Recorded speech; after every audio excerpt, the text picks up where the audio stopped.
안녕하십니까? 오늘은 플라톤의 국가론을 하겠습니다. 오늘은 어, 플라톤 인문학 TV와 힌돌 TV 같은 내용으로 같이 방송을 좀 하고자 합니다.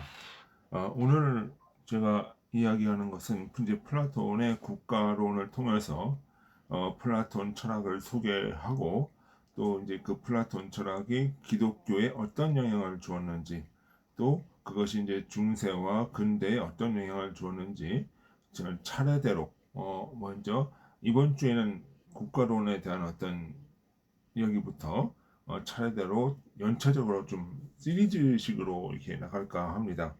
오늘은 좀 국가론에 대한 소개를 좀 하자면, 이거는 사실 플라톤의 스승이 소크라테스죠.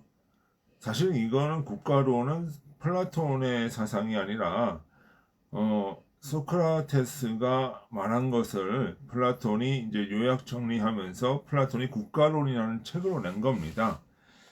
그런 면에서 국가가 어떤 것이어야 되는가라고 하는 것을 얘기를 하는데, 사실 기독교에서도 국가에 대한 개념이 있지요. 그게 뭐냐면 하나님 나라, 지상의 나라, 이런 개념들과 연결이 되기 때문에 제가 이렇게 소개를 시켜드리고자 합니다.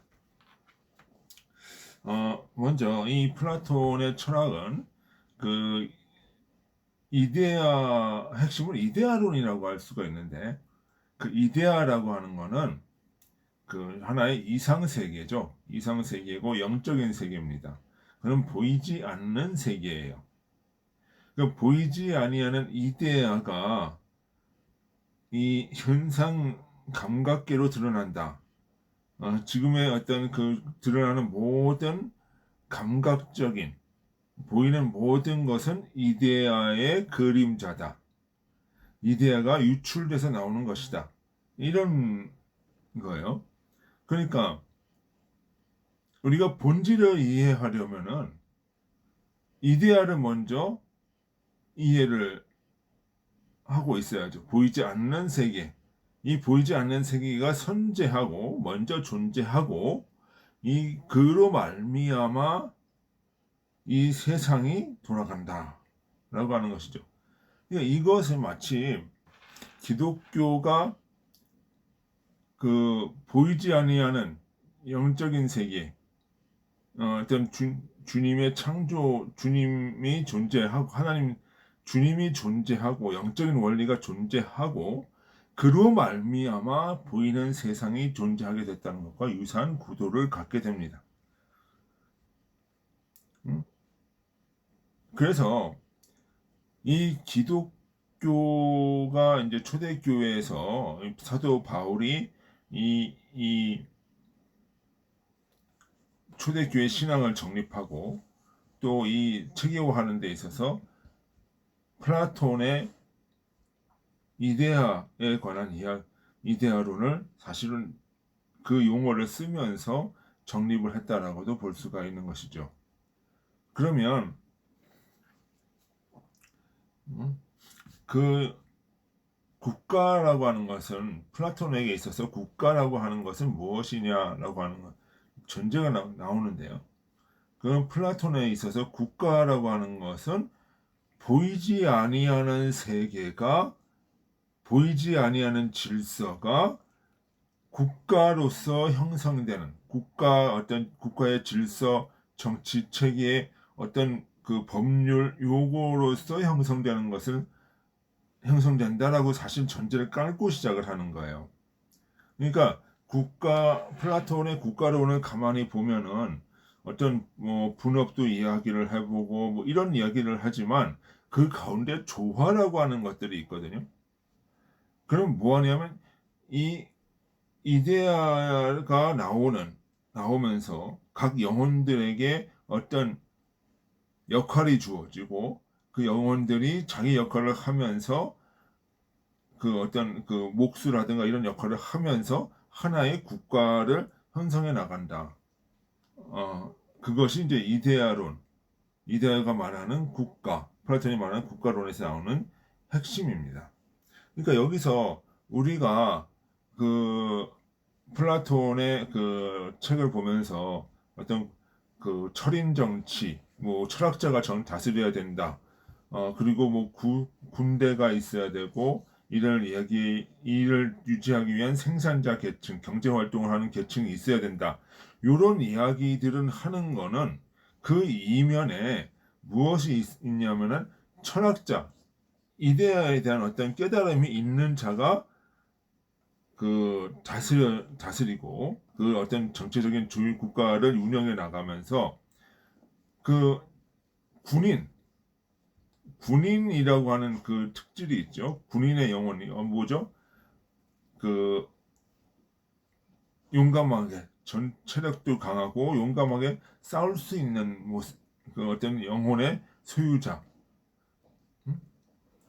그 어떤 영적인 특질을 가진 자, 그리고 이 어떤 그리고 이제 경제 활동, 감각을 먹고 사는 문제를 해결해주는 이거는 뭐냐면 어떤 그 감각적인 어떤 물질적인 그 활동을 재질이 있는 강한 자, 재능이 있는 강한 그런 사람들이 이렇게 어우러져서 국가를 형성해 나간다.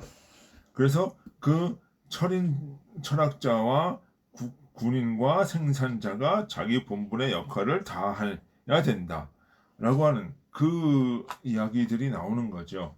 그러면 이거는 뭔가요? 우리 사회에 보면은 각양각색의 어떤 그 영적인 특질, 그 영성이라고 하는 거죠. 그 성질을 가지고 있는 사람들이 있어요. 그 성질의 조화를 통해서 하나의 이데아가 구현돼 나간다. 그것이 보이는 국가의 형태로 나타나게 된다는 이야기를 하는 거죠. 그러면 그 여기서 철인, 수호, 생산자는 이성, 기계, 욕망이라고 하는 영혼의 세 요소를 반영하는 거죠.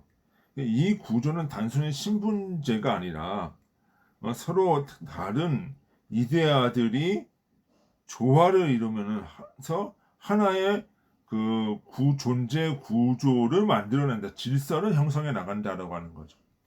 거기에 이제 초점이 있는 거죠.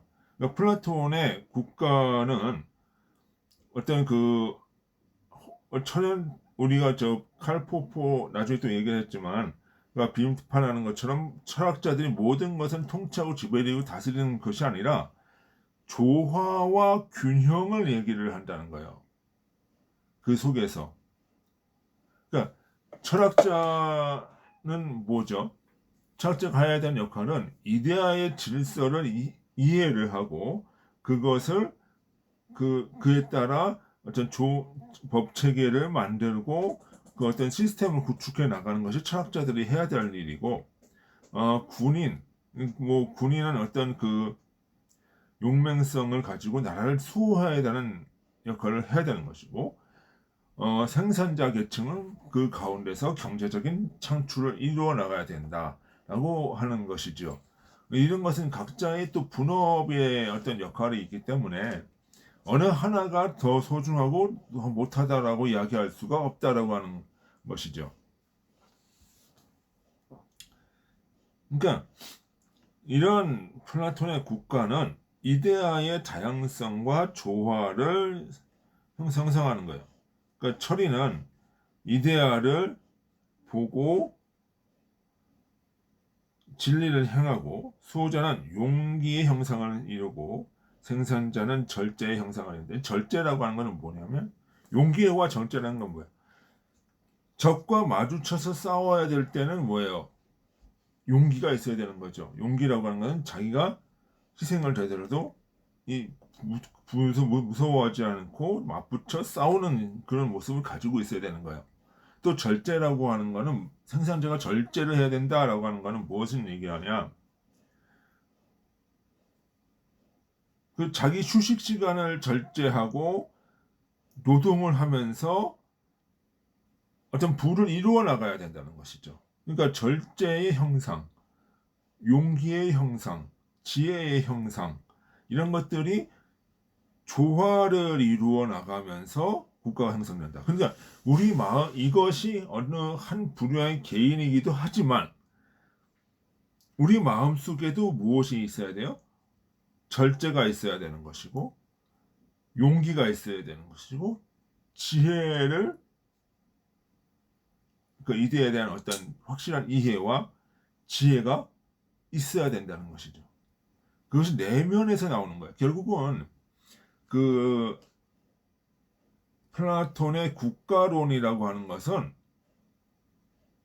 우리 내면의 군인의 모습, 또 경제적 활동을 하는 모습, 그 다음에 또 지혜를 구하는 모습, 이러한 내면의 모습이 국가 사회 질서로 표현되어지는 그런 것이라는 것이죠.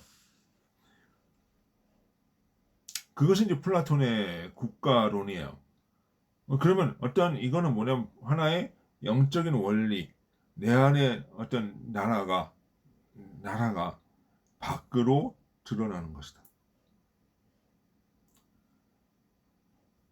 이것이 플라톤의 국가론의 핵심이다라는 거예요. 그러면 제일 중요한 거는 뭐예요? 국가라고 하는 외형적 나라를 유지하기 위해서는 인간 내면의 질서와 조화가 이루어져야 된다라고 하는 것이죠. 각자 개인들의. 그거는 이제 국가론이라고 얘기를 합니다. 그러니까 국민 각자가 용기와 지혜와 절제의 어떤 덕목이 없으면 국가는 형성돼 나갈 수가 없는 거죠. 그러면 이것이 어떻게 기독교에 또 드러나는가라고 하는 봤을 때, 자, 주님이 왔을 때 무슨 얘기를 해요? 하나님의 나라는 너희 안에 있느니라 라고 얘기를 하죠. 자, 그러면 플라톤과 예수님이 이야기한 나라의 중심 개념은 뭐예요? 밖에 있는 어떤 시스템적인 걸 이야기를 하는 것이 아니라 내 안에 있는 걸 이야기를 하는 거예요. 안에. 이것이 그냥 나온 얘기가 아니라는 말이죠. 이미 예수님이 오시기 전에 플라톤이 있었고 그 헬레아의 어떤 철학들이 이런 그 예루살렘 뭐 이런 그 지역을 퍼져 나가면서 어떤 그 성서의 어떤 하나님의 나라에 대한 해석을 하는데 조금씩 영향을 주었다라고 볼 수가 있는 거죠. 그거는 구약 성서에 있는 영적인 내용을 재발견하게 되는 거예요. 자, 이렇게 얘기가 됐을 때, 그럼 그전에는 어떻게, 유대교에서 하나님 나라는 뭐예요? 정치적인 어떤 정치적인 어떤 그 권력을 가지고 질서를 잡는, 그래서 율법을 가지고 이스라엘 왕국을 설립하는 그것에 있었단 말이에요. 그럼 정치적인 메시아, 정치적인 나라죠.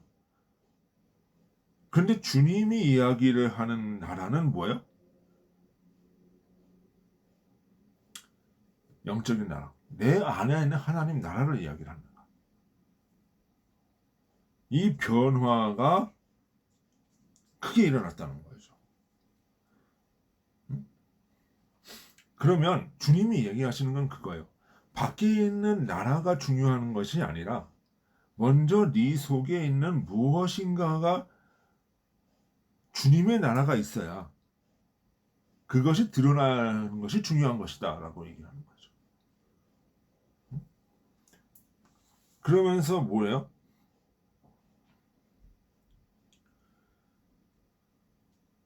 그래서 주님이 뭐라고 그래요? 하나님의 나라는 너희 안에 있다라고 하는 거죠. 영적인 나라다. 영적인 나라다.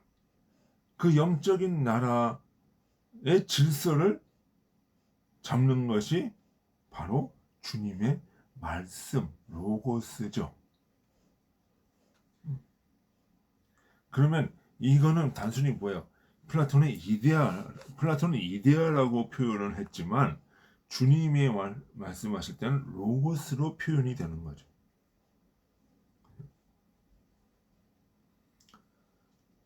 질서, 원리, 의미, 보이지 않는 나라가 그래서 뭐예요? 주님의 나라는 보이지 않는 나라, 하늘나라, 천국이라고 얘기를 하는 거죠. 그래서 히브리서 12장 1절에 보면 너희 믿음은 바라는 것들의 실상이요 보이지 않는 것의 증거니라고 얘기를 합니다. 우리가 바라는 것은 무엇이죠? 천국이죠. 보이지 않는 것은 뭐예요? 보이지 않는 영적인 원리죠. 그것이 밖으로 드러나는 것이 바로 믿음이다 라고 이야기를 하는 거죠. 그러면 이것은 플라톤의 어떤 그 원리와도 통하는 거예요. 보이는 원리는 보이지 않는 내면에서 나온다. 이 얘기를 하는 거죠. 그러면서 이것을 기독교로 보자면 플라톤의 어떤 이데아론, 형상론이라고 하는 것은 하나님이 각 사람에게 주신 형상, 우리 내면의 형상, 이미지가 있다는 거죠. 내면 속에. 그러면서 그 형상을 어떻게 해요? 사회적인 분업으로, 통치자로, 또는 어떤 생산자로, 또는 어떤 군인으로 이렇게 분류해 나간다는 말이에요. 그럼 이것이 바로 무엇이냐면 내 안에 질서가 주님의 형상이 잡힌 사람들이 밖으로 드러나갈 때는 뭐냐? 분업화된 질서. 그게 뭐예요? 소명이라는 거예요. 이 칼빈이 이야기한 직업 소명설. 어떤 사람은 뭐 목공으로, 어떤 사람은 뭐 금융업으로, 어떤 사람은 뭐 정치가로, 어떤 사람은 군인으로 이렇게 분업한 형태로 나간다. 그런데 그 소명이라고 하는 것은 결국은 인간 내면의 질서가 밖으로 나가는 거예요. 인간 내면의 질서, 주님의 형상이 밖으로 드러날 때 그것이 소명이 되는 거예요.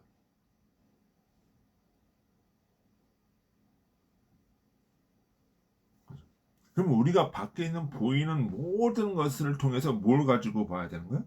소명을 가지고 봐야 되는 것이고, 그것은 자기 마음을 들여다봐야 되는 것이고, 때로는 우리가 국가라고 하는 정치 형태를 보면서 뭘 보는 거예요?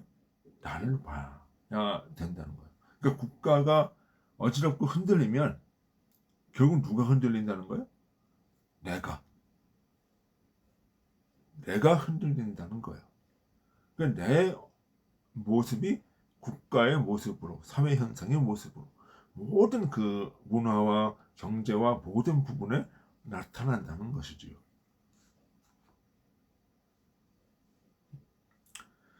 그런 면에서 플라톤의 국가론과 기독교 사상은 매우 그 밀접한 관계가 있는 것이고, 여기에서 사실 서양의 어떤 그 근대 철학, 중세의 철학, 모든 철학이 다 나왔다라고 봐야 되는 것이죠. 그런 면에서 보았을 때 우리는 이 플라톤의 국가론을, 이데아론을 한번 생각을 해보고 우리가 말씀을 보든 봐야 되는 것이고, 어떤 그 성령의 나중에 영적인 원리를 이해를 해야 되는 것이고, 아, 보이지 아니하는 원리가 보이는 현상으로 나타나기 때문에 우리가 봐야 되는 것은 이걸 통해서 천국의 모습을, 보이지 아니하는 원리를 봐야 하는 거구나 라고 하는 것이죠. 그러면 내가 오늘 있는 것도, 내가 오늘날 우리가 벌어진 일들도 다 뭐로 봐야 돼요? 보이지 아니하는 원리를 봐야 된다. 그것이 신의 섭리고 하나님의 은총이고 통치하심, 관점으로 이해를 한다는 것이죠. 그렇게 봤을 때 우리는 세상을 이해할 수도 있는 것이고 하나님의 나라도 이해할 수 있는 것이라 보여집니다. 예, 오늘은 여기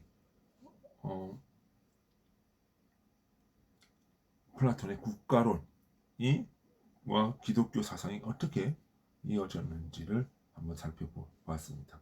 다음에는 역시 플라톤 국가론과 아퀴나스, 어거스틴에 대한 이야기들을 한번 해보면서 주님의 나라에 대한 이해를 더 크게 갖도록 하겠습니다. 네, 수고하셨습니다. 안녕히 계십시오.